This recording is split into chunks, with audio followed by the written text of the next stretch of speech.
அப்போ ஒரு ஆன்மா பிறந்துருதுன்னு வைங்களேன், இவனுக்கு எந்த காலகட்டத்தில் என்ன கிடைக்கணும், எப்போ கிடைக்கணும், எப்படி கிடைக்கணும், அது யாரால கிடைக்கணும் அப்படின்றது தீர்மானிக்கிறது தான் ராசி. லக்னம் வந்து தீர்மானிச்சிருச்சு இவனுக்கு இவனுக்கு தகுதி என்ன அப்படின்றது தீர்மானிச்சது. இவன் படிக்கிறதுக்கு தகுதியானவன், குழந்தை பெற தகுதியானவன், கல்யாணம் பண்ண தகுதியானவன், உத்தியோகம் பார்க்க தகுதியானவன் லக்ன புள்ளி வந்து தீர்மானிச்சு வச்சிருக்கு இவனுக்கு என்ன கொடுக்கணும். இந்த தீர்மானிச்சதனுடைய தொடர்பு தான் இந்த ராசி.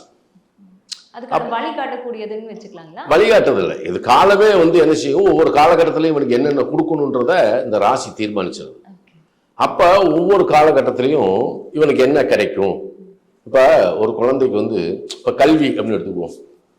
இப்போ அடிப்படையான கல்வி அப்படின்றது 4ஆம் இடம். நீங்கள் வந்து +2 வரைக்கும் படிக்கிறீங்க, 4ஆம் இடத்துல 4ஆம் இடம் நல்லா இருக்குது அப்படின்னா அவனுக்கு கல்வி நல்லா இருக்குது. சரி, உயர்கல்விக்கு போகணும், அது 9ஆம் இடம்.